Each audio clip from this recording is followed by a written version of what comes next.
pourrait faire plein de podcasts comme ça sur plein de sujets. Est-ce qu'on ne devrait pas faire tous les vendredis midi un petit podcast?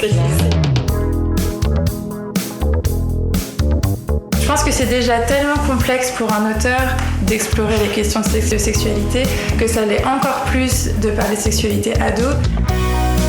On est là, peut-être pas vraiment pour les éduquer, mais au moins pour répondre à des questionnements, encore une fois.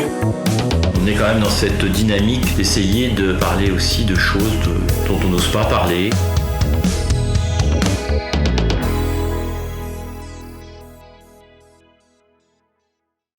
Bonjour à tous et à toutes. Vous écoutez Les Vilains Petits Canards, le podcast sur la littérature jeunesse engagée.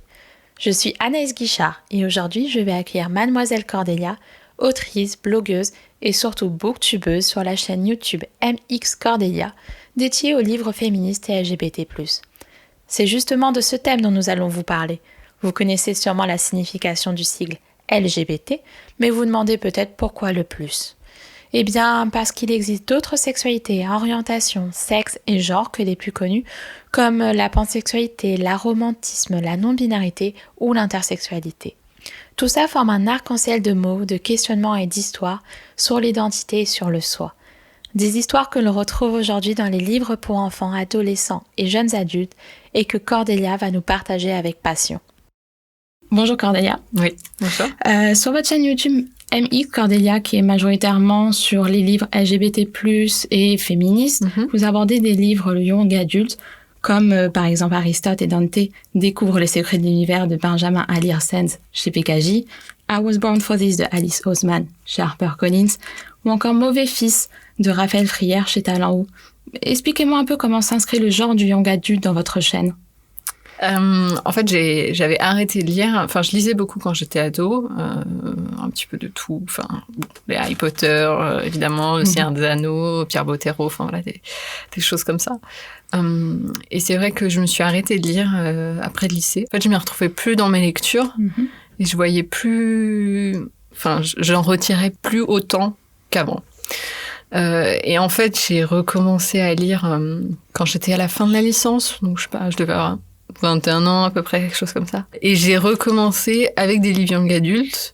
Et pourquoi c'était eux plutôt qu'un autre? Tout simplement parce que je pense que ça faisait écho à certaines problématiques. Le genre du young adulte, il est assez spécifique parce que c'est à la fois quelque chose qui est très ado, mais en même temps qui s'inscrit aussi en fait dans la quête d'identité. C'est ça qui est propre au genre young adulte. C'est des jeunes qui se cherchent. Alors le jeune, il peut avoir 14 ans, mais il peut aussi en avoir 17, 18, 20 en fait. Et du coup, voilà, ça me touchait à travers cette recherche d'identité que j'avais personnellement sur les sujets LGBT, enfin, comme on peut s'en douter.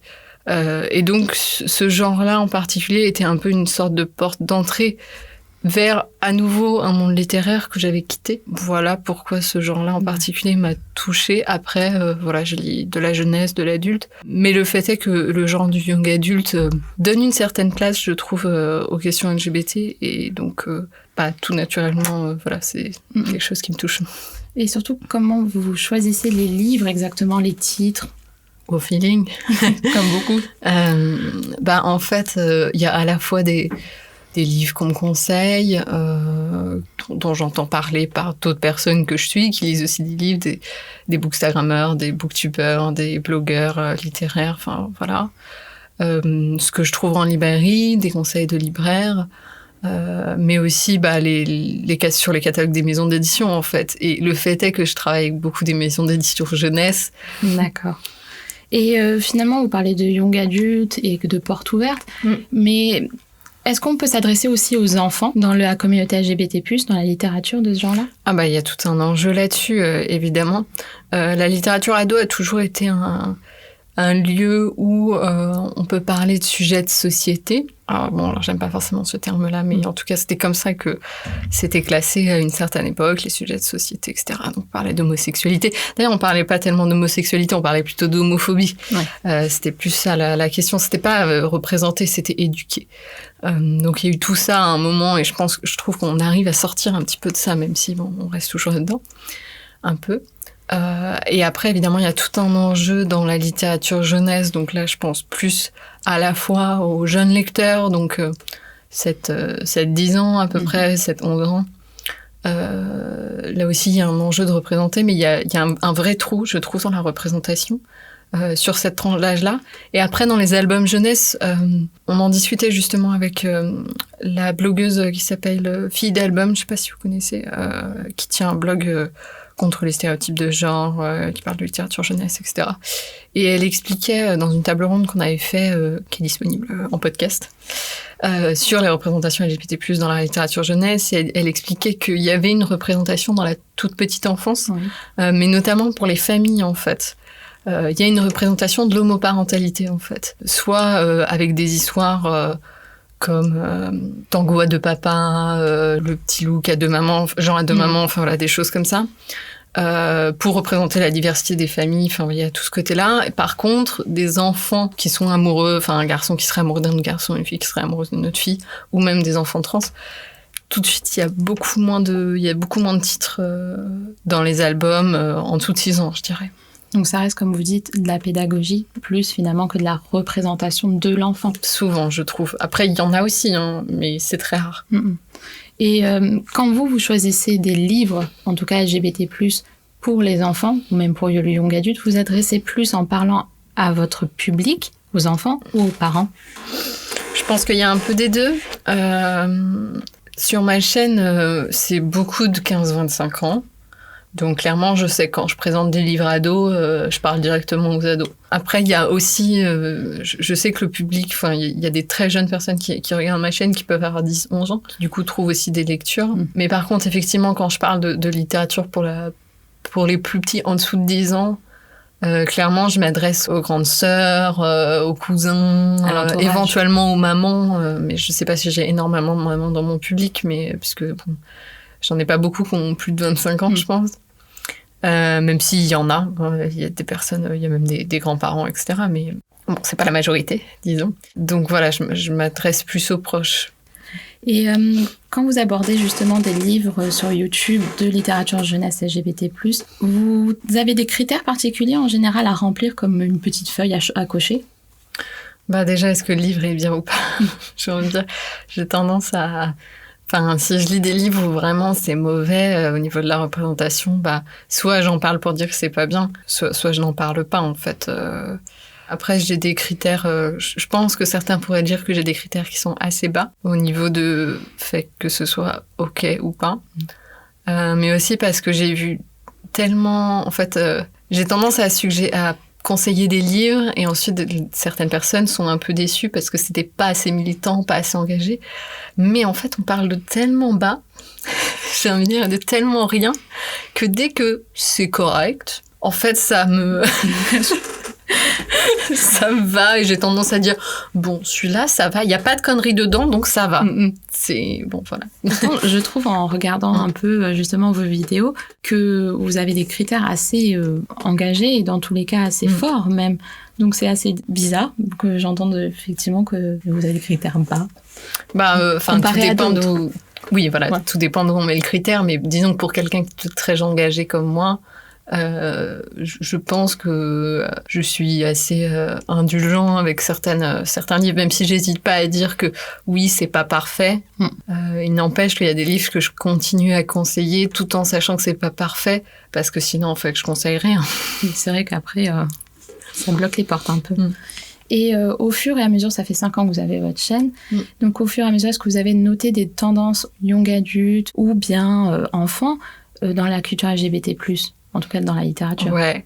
Alors bon, quand j'ai commencé, déjà, il n'y avait pas grand-chose. Moi, je me souviens vraiment du tout début où j'ai lu Le Monde de Charlie. Enfin, genre, c'était déjà waouh, extraordinaire et tout, alors que c'est un personnage secondaire quand même, qui est gay, c'est pas le héros, quoi. Et donc après, on a eu un petit peu, petit à petit, des héros gays. Les lesbiennes, c'est dur, il y en a tellement pas. Bisexuels, de temps en temps, vraiment, voilà.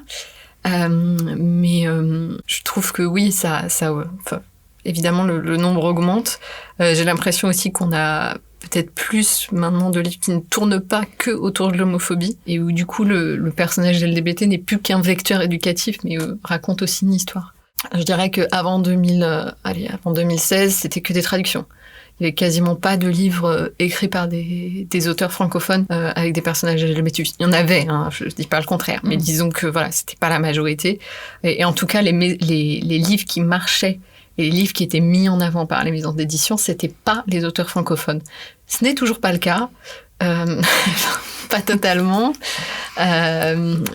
Je trouve que les éditeurs restent très très frileux sur les personnages LGBT et qui préfèrent traduire quelque chose qui a marché à l'étranger et qui du coup des gens attendent qu'il soit traduit. Et ils s'appuient déjà sur une phase base et ils savent que le truc va se vendre parce qu'il s'est vendu ailleurs et donc c'est moins risqué que de publier un auteur francophone. On ne sait pas trop si ça va marcher ou pas. Après, je pourrais vous dire, il y a eu alors je mets des guillemets, on ne voit pas à la radio, mais il y a eu cette mode, entre guillemets, et je dis ça avec une certaine ironie, des personnages trans. C'était vraiment très, très rigolo.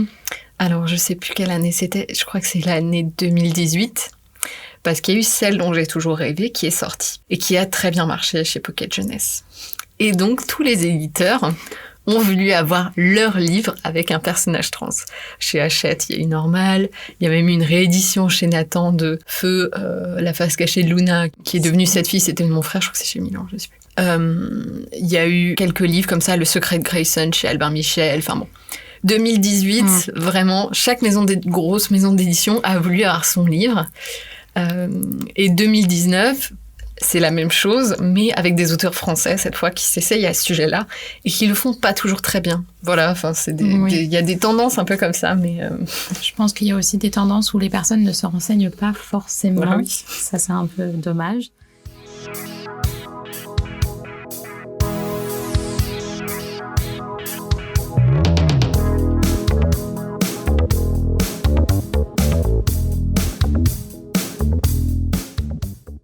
Donc, on a abordé les livres en tant que tels, mais j'avais aussi envie d'aborder les maisons d'édition. Vous avez dit que vous travaillez avec beaucoup de maisons d'édition jeunesse, donc ils vous ont déjà abordé, demandé à critiquer certains livres, ou au contraire... Oui, souvent des propositions de service presse. Alors, on parle de service presse comme des journalistes, quoi. C'est-à-dire que je reçois le catalogue une fois par trimestre, et puis je peux dire, bon, il y a tel ouvrage qui m'intéresse, envoyez-le-moi, puis je verrai si je le lis, je verrai si je le chronique. Enfin, voilà, c'est pas des choses qui sont encadrées, que ce soit financièrement, et puis si je le lis pas, je le lis pas. Enfin, bon, voilà, c'est comme ça. Après, il y a aussi les propositions Enfin, ça, c'est les choses qui sont sur la durée. Et puis, il y a parfois... Enfin, en général, quand ils sortent un livre LGBT, on a fait ça, vous voulez pas regarder. Vous êtes devenue un peu la référente d'une certaine manière. Donc, bon, voilà, je sais pas si je suis la référence, mais bon, en tout cas, il y a des maisons qui me ciblent un peu pour ça, quand même. Vous avez déjà reçu des critiques de maisons d'édition en disant vous avez parlé de notre livre de manière négative, et ça, en plus, on ne le pense pas de la même manière que vous. Les maisons d'édition sont jamais exprimées. Enfin, moi, j'ai jamais eu de retour. Alors, je sais pas, peut-être qu'il y a des gens qui parlent dans mon dos, j'en sais rien, hein, mais j'ai jamais eu de retour direct de maison d'édition. D'accord. Je trouve ça un peu dommage, parce que les maisons d'édition pourraient prendre exemple sur un peu revenir sur des choses que vous avez dit, pour pouvoir justement améliorer au fur et à mesure leurs livres. Je sais pas si elles entendent vraiment les critiques. Après, j'ai tendance, quand je critique négativement, je ne tague pas la maison d'édition, je ne tague pas l'auteur. Donc si la maison veut vraiment chercher ce qui a été dit sur son livre, ils cherchent, hein, mais je sais pas si c'est écouté, s'ils ont envie de faire des efforts dessus. Ça doit dépendre des maisons, je pense. Il y en a qui sont plus engagés que d'autres. Et puis ça dépend aussi de l'éditeur ou de l'éditrice, parce qu'une maison, c'est pas juste... c'est pas une entité à part entière, c'est des personnalités. Celui qui voit les critiques, c'est le CM ou le chargé de com, enfin je sais pas trop, ça dépend de la taille de la maison. Donc bon, est-ce que les critiques sont transmises ou pas, enfin bon. Et justement, par rapport au chargé de com ou au service de communication, est-ce que vous pensez qu'il y a des libertés à parler de livres LGBT+ pour les enfants sur YouTube comparé aux services de com traditionnels, les services de presse, Facebook, Instagram ? Moi, je suis quelqu'un d'indépendant, donc partir de là, forcément, j'ai une certaine forme de liberté que j'aurais pas forcément si j'étais journaliste dans un grand groupe de presse. Enfin, je sais pas exactement comment ça fonctionne dans les autres trucs, mais j'ai du mal avec cette question. Non, il n'y a pas de souci, au contraire. Donc, finalement, encore une fois, votre chaîne MX Cordelia a fait sa vie et continue, et on est très content d'ailleurs. Et vous avez maintenant atteint 18 000 abonnés, voire beaucoup plus. Quel rapport vous entretenez avec ces personnes ? Il n'y a pas énormément de commentaires, je pense. Enfin, je ne suis pas submergée de commentaires. Mais il y a des échanges, des gens qui conseillent des livres. C'est surtout ça. Enfin, sur cette chaîne-là, c'est beaucoup de gens qui disent « Oui, bah, moi j'ai lu ce livre-là, voilà ce que j'en ai pensé ». Qui sont d'accord avec moi, qui sont pas d'accord avec moi. D'autres qui disent « Ah, tu devrais lire tel autre livre ». J'essaye de répondre. Je réponds pas toujours, je ne cache pas. Après, je lis tout, et puis en général, je mets un petit like pour dire que oui, j'ai vu ton commentaire. Il y a aussi des commentaires qui n'appellent pas forcément de réponse, à part « merci, petit smiley ». Après, il y a plus d'échanges forcément sur Instagram et sur Twitter, parce que les réseaux sociaux appellent aussi une plus grande interaction. Et est-ce que vous avez reçu des messages d'abonnés qui, par exemple, disent « Merci de m'avoir présenté ce livre. Merci, grâce à toi, on a découvert quelque chose qui nous représente enfin. » Oui, oui, forcément. On touche à quelque chose qui est... Enfin, je présente des livres qui touchent à l'identité et au soi. Et du coup, forcément, il y a des personnes chez qui ça fait écho et qui, du coup, sont contentes. Enfin, moi, je fais ce travail-là aussi parce que ces livres-là, moi, j'y ai jamais eu accès. Enfin, pourquoi j'ai envie de présenter la littérature ado ? Parce que c'est une littérature auquel j'ai jamais eu accès quand j'étais moi-même, quand j'avais moi-même 14 ans et que je me posais des questions. Et donc, si aujourd'hui je peux proposer des livres et faire découvrir des livres qui répondent aux questions d'autres ados, c'est cool. Et est-ce que votre manière d'en parler de ces livres, vos goûts même ont évolué depuis ? Pas spécialement. D'accord. Non, parce que je pense par exemple à votre challenge Rainbow, qui va recommencer, si j'ai bien compris. Oui, ça commence demain. Oui. Voilà, et donc en fait, il y a une évolution même dans les thèmes que vous abordez ou la manière dont vous essayez de trouver des points. Oui, je pense que mes lectures grandissent un peu avec moi. J'ai pas le même regard que j'avais il y a 5 ans sur certains livres. Parce que je me suis nourrie de plein de choses, parce que j'ai appris aussi énormément de choses. Et donc, il y a des erreurs, par exemple, dans des livres que j'étais pas capable d'identifier il y a 5 ans et qu'aujourd'hui, je peux reconnaître, par exemple. Et puis, j'ai plus forcément les mêmes attentes. Donc, il y a 5 ans, je prenais un peu tout ce qui venait parce que, voilà. C'est tout ce qu'il y avait. C'est tout ce qu'il y avait, mais aujourd'hui, je peux me permettre de choisir un peu plus, en fait, ce que j'ai envie de lire. D'accord.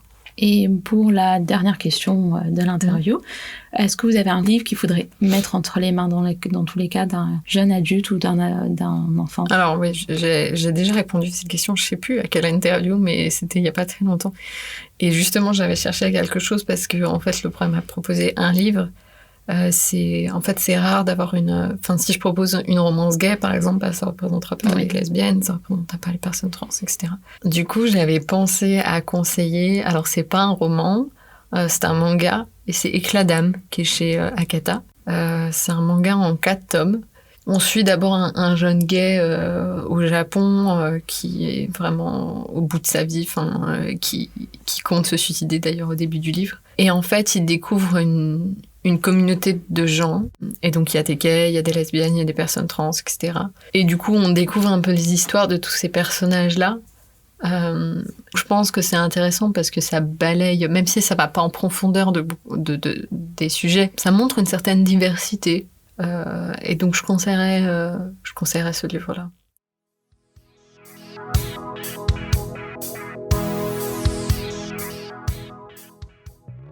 Eh bien, merci à Mademoiselle Cordelia pour cette interview. Vous pouvez retrouver toutes ces vidéos lectures sur sa chaîne YouTube MX Cordelia.